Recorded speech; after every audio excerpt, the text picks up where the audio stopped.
So welcome back, everyone, to Orlando Out of Context. We are here today at the Center on Mills, just north, really, of downtown Orlando. And this is a center for LGBTQ plus community. And we are joined today by George, who is the executive director. Correct, George? Yes. And what's your last name? Wallace. Well, thank you so much, George, for having us. I didn't do proper. I'm Brian. I'm Stephanie. I'm here too. Normally we say we just get so excited when we're have new things to talk about, like new people to talk to. Yeah. And so Stephanie's my we get best eager. friend. I love your personality. Oh, thank you. So, George, thank you so much for having us today, and we're excited to be here. And when we were led back to you from the front desk, and I guess I didn't realize how big the center really is. Yeah, we went through some people doing yoga, and then into another room where there was looked like game tables where we could play board games. Like a community type room. And then your office, and now we're in another room. Yeah, so we're big. It's deceiving when you are driving by, but we're actually 2 buildings, 2 stories. We have an HIV testing site in the front, full medical stuff for the STI testing with the Department of Health. We have counseling rooms. We have a classroom, a library. We have 5 community offices, other organizations that we house here. Cool. So yeah, there's a lot going on. So something that when we were kind of doing a little bit more research, besides what we already knew about the center, is that the center started in 1978. So can you tell us a little bit about the history of the center and its impact on Orlando? Sure. So the history, 1978, a group of people formed Gay and Lesbian Community Services. Actually, it was just Gay Community Services. Then also some other people formed a hotline for gay men to call in. It was a crisis hotline. Mm-hmm. And throughout the years, those organizations morphed, and the AIDS crisis hit in the early to mid-1980s. And it was decided to merge the organizations together, build brick and mortar, mm-hmm. And that's how the center was formed. So it was formed out of 2 organizations early on in the 70s.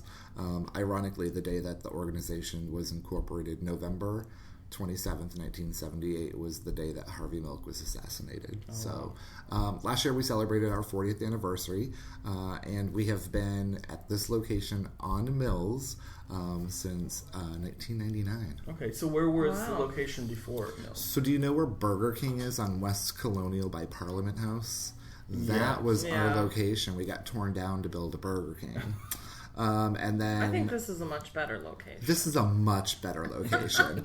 Then we moved to East Colonial, and then we moved to Mills while this building was being prepared. So we were very not brick and mortar, gypsy, and now we have a permanent home, and we've been here for 21 years. Wow. And you've been growing here a lot. Yeah, we have been growing. We've been, expanding, and, we're kind of at capacity right now. We host 25 social support recovery groups. So everything from youth groups to senior groups and everything in between. That's a busy schedule. It is, yeah. Do they all have weekly? So some have weekly, some have monthly. It just depends. We have the Shadow Cast, which is the Rocky Horror Picture Group. They rehearse here once a month. We have yoga weekly. We have AA 3 times a week. So it just depends on what the group is and what their needs are. But yeah, it's 7 days a week we're here. Yeah. We're the only site that does HIV and Hep C testing 7 days a week. We are the #1 testing site in Central Florida. We perform roughly 700 free tests every month. Wow. Yeah, that was one of our questions of like how many people do you see through. So the other thing that I wanted to bring up while we're kind of talking about history and growth and everything is I believe now you have a Kissimmee location. Is that correct? We do. It's a year and a month old. It's my baby. Okay. So yeah, I birthed a building in Kissimmee. Birthed a building. I bet that was rough for you. It was difficult. Yeah. No. So following the Pulse tragedy in 2016, the Contigo Fund put together a panel to see where the needs were in the community, where there was a gap. And there was obviously a gap in Osceola County, a very large Hispanic population. So a lot of Latin people down there. And it is very far from where we are right now. And it is, yeah. So it would be kind of a hike to come here for, weekly groups, events if you needed more support. And sometimes transportation. And then also... I don't know if you're aware of this, but Orlando, Sanford, Kissimmee, the metro region, ranks number 2 in new HIV infections in the entire United States. Oh, wow. Orlando is ranked number 2, only behind Miami. So Florida is the number 1 state for new HIV infections. And we were seeing a lot of that coming out of the Kissimmee area. So we have HIV and Hep C testing down there. We have AA groups. We have creative rating. It's a much smaller building. We have a cyber center. We do have a library down there, and we offer mental health counseling there 1 day a week. Where we're doing it 3 days here in Orlando. Okay. That's awesome. Those are really awesome resources. So you've had HIV testing for most of the history of the center, right? But now you have STI testing as well. We do. And I believe that is just Monday through Friday, right? Monday through Friday. It's a partnership with the Department of Health. Because that's what I was kind of thinking beforehand. Well, there's probably somebody else running that or helping them run that, right? Because of the restrictions on, not necessarily restrictions, but the certain days. Correct, yeah. And then also budgetary. We do 40 tests per day. It's based on availability, and we do chlamydia, syphilis, and gonorrhea. Okay. And we do the blood draw and a urinalysis, and it takes 2 weeks to get your results. The Hep C and the HIV are done in-house, right, and we give you your results in 15 minutes. We also do Hep A and B vaccinations and pregnancy testing. Wow. So we do a lot here. Wow, we can just skip the doctor and come here to people who are friendly. So that's kind of one of the next things that I wanted to lead into is what resources, if there is a positive test or positive result, sure, what kind of resources do you have for people in that situation? Do you connect them with doctors on the outside that have you partnered with? How does that work? Sure. So we link them to care within 24 hours. In fact, most of the time it's the same day, even on the weekends. If you come in on Saturday afternoon at 4 o'clock and you are reactive, we will make sure that you get seen immediately. We have great community partners. So while we do test, we don't do treatment. So we do referrals. We do a lot of referrals. So there are 14 organizations that we partner with, and we give the clients their choice. So we say to them, are you insured? Are you uninsured? What part of town do you live in? Okay, great. So let's narrow this down. These are going to be the 4 organizations, let's pick one. So we do that. So we work with probably 25 or 30 other organizations that are coming in and doing services here, or we refer out. Okay. That's really awesome because, when you get that news, I'm sure that's really, really heavy stuff to take in. And then, you don't know the next steps, and to have somebody to guide you through all these big decisions to help start facilitating your health care. So we link really you awesome. Immediately to care. So you get a case manager, and they will help navigate. And the case manager will actually help you schedule your first doctor's appointment and go with you to that appointment and answer any questions and follow you throughout that process if you need. That's great. That's awesome. Yeah. And I've tested here multiple times, and the staff here is always wonderful. So did you know that everyone that does the testing is actually volunteers? Well, so, that's another question that we have, and we can jump to that right now. It was kind of towards the bottom of the list. So in terms of your team here, because the team always, whenever I've walked in, I've always felt welcomed, and it's always been great. So what is the volunteers? Are there employees? Tell us a little bit about that and make sure how how do you staff this place? Sure. Well, thank you, first of all. I think that's why our numbers are so high, because you walk in and we're certainly not a sterile environment. We have couches and it's bright. It feels like a little clubhouse. Yeah, like we've got a TV computers. and free Wi-Fi. We just want to make it, we're a safe space, first of all, so we want to be very welcoming. So we're open, as I said earlier, 7 days a week. So we staff 80 hours. So on average, we have 3 volunteers at the front desk on weekends, 2 during the week, and then we have 1 and sometimes 3 depending on the need with HIV testing. All of our special events, all of our janitorial staff, everyone that you see here pretty much is a volunteer. We are an organization of 5. Wow. So small, my gosh. Yeah, small but that's mighty. a lot of volunteers.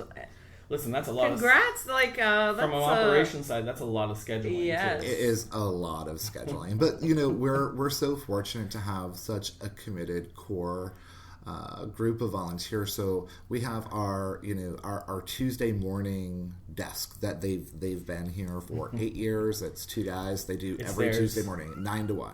So our shifts are 9 to 1, 1 to 5, and 5 to 9. So we're do you have a waiting 9 list? 9 a.m. to 9 p.m. Yeah, actually, so we do trainings once a month, and sometimes we have more people reaching out that want to volunteer than we have capacity to hold. That's great. So we do a lot of service days. So Martin Luther King Jr. Day is coming up in January, which is crazy because I'm already thinking of next year. So but we're doing a day of service, so we're going to be painting our building and doing a deep clean because we're closed that day. So we have a group coming in. There's 25 or 30 volunteers, so we're going to do a massive landscaping cleanup. We're going to detail our van. We have a mobile unit that goes out into the community. We do a lot of outreach with sex workers in the Orange Blossom Trail area, so we want to make sure that they're getting tested and treated regularly. Wow. Man, so I'm so glad we're talking to you. This is so much more information than I got off the website. Even though we did a little bit of preliminary research. That's okay. But I was thinking about volunteering because what caught my eye was on Instagram I saw a senior group that you have, and I just love seniors. Oh my gosh, I was like, I want to go bowling with them. I want to go painting with them. This is our that'd be fun. group, older, wiser learners, and so they're no pun intended, they're a hoot. So we have about 45 that meet regularly. So every week they come in and we provide a hot meal. So we find a lot of times with the senior population, there's a lot of isolation. We do weekly phone check-ins with them. I want to do that. Yeah, so I used to work in a nursing home. I don't know. I've always connected with elderly people. Yeah, and we do Owls on the Go. So we do field trips, and when the budget or an organization wants to donate, a museum or something. We did Gaylord Palms a couple years ago. We took them to ICE. Cool. So are these people that live on their own, or are you getting them from a facility? Nope, they live on their own. You're just getting them out of the house? Yeah, just getting them out of the house. They come here. And we find a lot of times that generation, it's certainly, I hope it gets better, but they a lot of times go back into the closet because that's just learned behavior throughout the years, and people that are in their 70s and 80s now, being out is something relatively new to them. Being comfortable with it and realizing people accept everyone. Yeah, and most, not all, don't have children. Yeah. So we're their source for socialization and fun, and board games. Yes, we have. And I love board games too. So we have a Sunday board game group. We have they play board games for 4 hours on Sundays. So, and then the Owls. I don't know how to play. I think it is Mexican dominoes, but they're no. I don't know about that either. Don't mess with them. That's the thing. Do not don't talk. Don't look at them. Don't talk to them. They're playing dominoes. But man, they're fun. So tell us about some of the other groups that you host besides Owl. Some other mentionable things that you sure. kind of highlight. So we have in partnership with Orlando Youth Alliance a group of young adults and teenagers 14 to 24 that come in on Tuesday nights, and from that we were getting a lot of phone calls. The Orlando Youth Alliance and Zebra Coalition are amazing organizations that serve 14 to 24. But we're hearing a lot from parents and teachers and grandparents and caregivers that kids were coming out earlier and earlier, and transgender young adults, 7 to 12 years old, and there really wasn't a place for them to go. So we created a group for 7 to 12-year-olds, and they meet once a month, and I will tell you that it's one of the most fulfilling moments that I've ever had as an administrator. And I wasn't here to witness it, but our facilitator, a 9-year-old boy, came in, and he was ecstatic because he had never ever, he's homeschooled, and he had never ever met anyone like himself. And he was so isolated, and he is just flourishing, and he comes to the center now. But that moment that he walked in and saw other kids that were like him, it was life-changing for him. Sure. So, I mean, even if you're not homeschooled and you're in school, I mean, there's... That could also be the same. I mean, It in some could. schools. Yeah, and and I have... You never know. I have friends that have kids that on the weekends they, will let their boy wear dresses and, and not at school. So I think sometimes that becomes confusing. Right. And, this is a safe place, and if they want to come here, and we have Barbie dolls in the corner. We have a little kids area in the corner if they want to go over and, play with a dump truck or a Barbie doll. I don't care what gender you are. Do you have resources for parents? We do. So the parents actually, so it's a caregiver group. So the parents come in, and they have a facilitator, and it will be anything from, a doctor talking about different processes, name change. We have a partnership with a local lawyers association that will come in, and we have a legal clinic as well once a month that's free. So anything from immigration to name change, and the parents take those resources, and then anything that we can't meet here, we can refer out. And we also a lot of the kids come to our counseling. Wow, that's amazing resources. And I mean, it's right here. I mean, I think this is like we said, a one-stop shop. A great location, in terms of proximity to everything from the north of Orlando, and it doesn't take us long to get here, even from the attractions area. Yeah. So, I mean, it's great. And are a lot of the things that were happening here, you're trying to duplicate in Kissimmee as well? Yeah, slowly but surely. Slowly, right. Yeah, again, it becomes capacity, and then looking at what the needs are.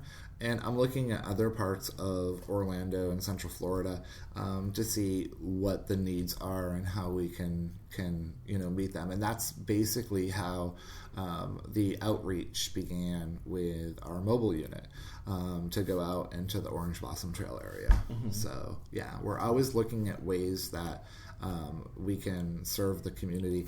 And you do not have to be LGBTQIA. It does not matter. Right. We are here to serve IA. Those are 2 more letters. What are those? Yeah, well, there's a lot of letters. So we are the LGBT plus center, and that plus is everything under the spectrum of however anybody wants to identify, including our allies. And I always say, without straight people, there wouldn't be gay people.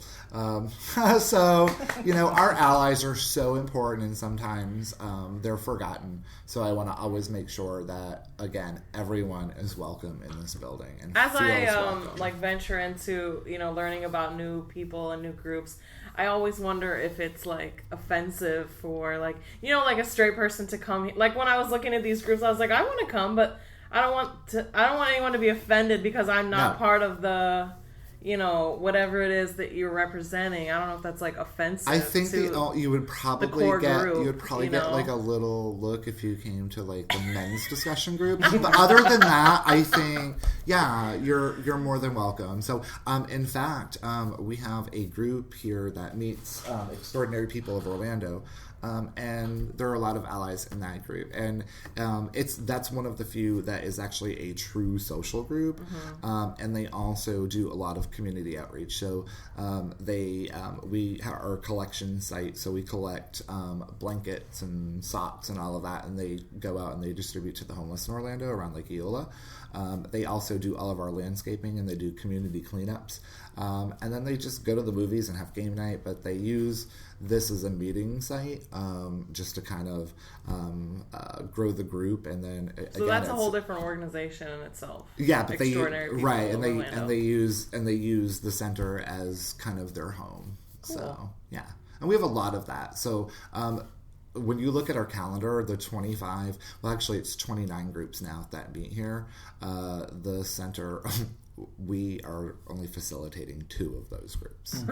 So there are other organizations that are coming in and doing those groups. We're a community center, so we want to make sure that we're serving the community. So we have a Lotus group, which is serves Asian Americans, and they meet here weekly, and that's a really fast-growing group.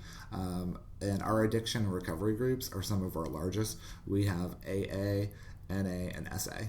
You said you had like 3 AA meetings a week. So we actually have 6. We have 3 in Orlando and 3 in Kissimmee. Right. And we have Sex Addicts Anonymous and Narcotics Anonymous. And NA is probably one of our fastest growing groups. Unfortunately, there's a lot of drug use and misuse and a lot of meth that's happening out in the community, whether it's the gay community, straight community, college. So it's just happening, and we are a space to come in and work through that. Awesome. So even though you guys are a nonprofit organization, what are some ways that people could donate or contribute to everything that you have going on here? Sure. So if you are so inclined, you can make a donation online. We also have a wish list. So a lot of times people are just like, and I understand. I was like, oh, you know what? I don't know where my cash is going. I will tell you that every single dollar that comes in this building goes back out into the community and programming. But yeah, so we have a wish list. We have volunteer opportunities all of the time, and we accept donations. Everything that we do here is free. So I just want to put into perspective, every time we do any type of HIV or hepatitis C testing, that is a $27 cost. Every time we perform counseling, it's a $40 cost. And I know those numbers, and I don't put I don't say, hey, give me $27, but there are costs associated with everything that we do. So we do get a lot of grant funding, but there's always going to be lapses. There's always needs. With the expansion, and again, it's my fault. It's bad math. I didn't put enough into the budget for oh my gosh, we went from 2 bathrooms to 5. Yeah. Oh, so guess what? That's twice as much toilet paper and twice as much paper towel and twice as much soap. Yeah, I know. So we're in the last quarter. On your wish list? Yeah, paper towel, stuff for the paper. Where can you find the wish list? So it should be online. You could be able to click onto our Amazon wish list. Yeah. Okay, gotcha. So you can Amazon or you can go onto Amazon and type in LGBT Center Orlando, and the wish list should populate. And you can just order from your Prime, and it'll ship right here. It does, yeah. So you just get packages, and you're like, woohoo! What is it? It's like Christmas yesterday. We got paper towels, toilet paper. It was very exciting. We got 2 cans of Lysol yesterday. Yes. I love getting packages in the mail, but yeah. So it's just those things that we need. Band-Aids, and I mean, there's a long list. Okay, that's cool. Well, that's a great way to donate. Yeah. I mean, because it's coming directly to us, and we're going to use those. Because I mean, who's going to order 24 rolls of toilet paper if they're not going to use it for a good cause? Exactly. So tell us about upcoming events that are happening. I'm sure you have seasonal events. We do. So very excited. Last night we unveiled our Stonewall exhibit. Okay. It's a traveling Stonewall exhibit. We're one of 20 organizations nationwide that were chosen to house the exhibit, and that's through December 31st, and it's 50 years. Stonewall Uprising, 1969 was a really important year for gay rights and liberation. And we have our first annual virtual gala. So we're moving to a virtual gala because we were hearing from people, listen, it's the end of the year, and we get invited to so many things, and I just don't want to get in a tuxedo and go listen to a band I don't like and eat food that I don't want to eat. Right. So, it's very expensive food too. And right. So for $25, you can make a donation online and go to our virtual ballroom. Okay. And we have a virtual silent auction online, and cool. We have everything from. And let me tell you, I love silent auctions. So we have cruises, we have airline tickets, we have a 1-week stay at any Wyndham resort worldwide.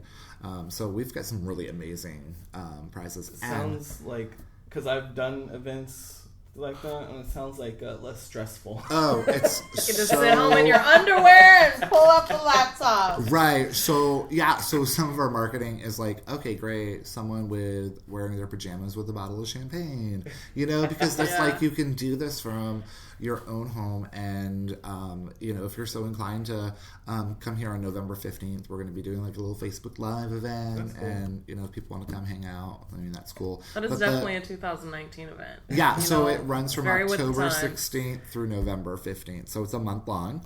And we have Drag Queen Story Hour, which we do quarterly, funded in partnership with the City of Orlando, so that one's coming up in a couple of weeks. So what you just sit around and the drag queens tell stories? What's the format? So you have to register. Is it for children? Or? It's for children. You have to register online, and every child that comes gets a book. So every kid that comes in the door is leaving with the books that are read. I would love to hear what children have to say about drag queens. Because, children just say what comes to their mind.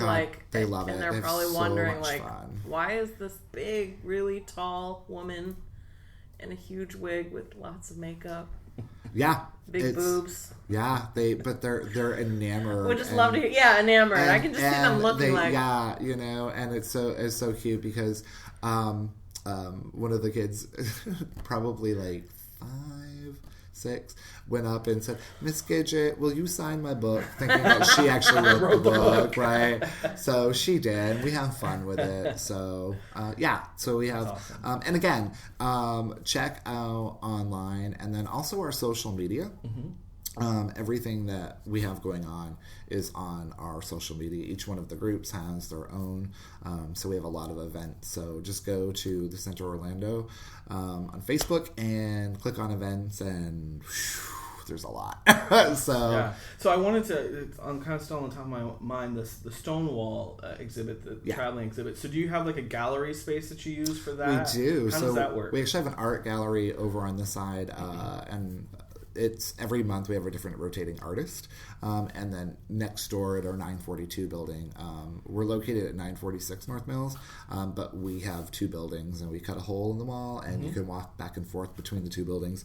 So on the other side, where our library and classroom is, we have a gallery space, and right now it's 17 panels. Stonewall 1969. Wow. And then in January we will be doing As Gay as It Was Black, the Harlem Renaissance. Okay. And then following that in April we'll be opening the Anita Bryant display. And are these all is it ticketed at all, or nope, it's completely free. Just as long, what are the hours of operation of that? Every hour that we're open 9 a.m. to 9 p.m. Monday through Friday, 9 to 5 on Saturdays and Sundays. Okay. Very cool. Yeah. So you mentioned that it was on the list here too that we didn't really talk about. So you mentioned the library. So what kind of resources are in the library? So you can come in and check out any one of our books, and it's about 99% LGBT literature. Everything from resources to fiction to erotica to kids books to erotica. Everything in between. That. Yeah. So we have everything. So. Yeah. Do you have films too? We don't. Oh my gosh. So, all right. So sorry. You did. Oh, it's a very touchy subject with me. I love films, and so we're actually a venue for the Global Peace Film Festival as well, and the Orlando Fringe. But we when we were doing renovations, we put all of our DVDs, which we had thousands of DVDs. This is going to be a sad story. It is very sad. Okay. So we put it into our storage unit, and the storage unit, the AC leaked. And so I was more sad that we lost about 500 books. But the boxes of the DVDs and the VHS, they were waterlogged. It just leaked on everything. Yeah. Oh, gotcha. Yeah. Did you at least get money from the storage facility? No. So because I didn't. So here's the whole thing. It was really weird because I filed the claim, but it was denied because as a nonprofit, I didn't have a receipt for it because we like donations or whatever. So, and then honestly, it was like, a DVD of a 1989, Tu Wong Fu. I mean, what was it really like? What was it really worth, right? That is, what do you call it? Priceless. Yeah, Can't so get it back. I think so. The insurance company didn't, but so we didn't replace the film. Yeah, Tu Wong Fu is on. There's so much content. I love Tu Wong Fu. Yes, absolutely. I don't know what you're talking about, so I don't like. I'm not a moviegoer, so. Well, thank you so much. So, is there anything that we missed? Is there anything that we need to talk about before we? There's like I always miss something. I always like leave an interview and be like, "Oh crap!" Right? We're giving you time because we can edit this and push it together. So I don't think so. Just know that we're here to serve the community, and if you want more information, you go to thecenterorlando.org. And what's your social media? You on Instagram? We are on the Instagram, the Facebook, and the Twitter. All the above. All the things. All the things. So I do Facebook and Twitter, and I give Instagram to someone else. So I love the fact that you're like, I saw it on the Insta, so you didn't see on the Facebook, but that's okay. I don't have a Facebook Stephanie account. doesn't even have a Facebook account. For my mental health, I just can't. I mean, I haven't had a Facebook for probably 6 or 7 years now. Oh, yeah. Well, I think for the last 3 years, I wish I didn't, but that's okay. Well, George, thank you so much for having us. Thank you. This has been great. Yeah. And, I didn't know all these things. I didn't either. I'm happy that we came, and just the size, because I've only been in the testing center. So we don't ever get to go in the back area. I'm sure, George, you're like, the size, I want it to be twice as big. But. Oh my gosh, like, but if from the street, if you pass it, don't think that it's just some little like hole in the wall. It's like a really beautiful facility. So even if you're just in the area and you don't really have a need, just come in and just check it out. Everyone, when I first started, everyone's like, oh my God, it's the HIV place. It's like, so I actually don't even, with the exception of Saturday and Sunday, because we're the only place you can get it. Yeah. We don't put the sign out front because people know. So I just want people to know that we're more than that. Yeah, and, a lot more. Feel free to come in and ask for a tour. We always have a staff person here to give a tour. Any one of our volunteers at the front desk can give a tour. So, yeah, come in and visit us. Thank you so much. It's an awesome little gem. It is. Thank you. For the community. Yeah, it's something that Orlando should, I think, be very proud of. And, especially with the history. I mean, yeah, definitely. Well, thank you. Yeah. Well, thanks, guys. Well, until next time. Bye. George, you can say bye, too. Bye. We need to get a cue card. Nobody ever wants to say bye. Follow us on Instagram at Orlando Out of Context. Instagram is where you can connect and interact with us, as well as see photos and videos related to this week's episode. Make sure you subscribe on Apple Podcasts, Spotify, Stitcher, Google Play, and iHeartRadio.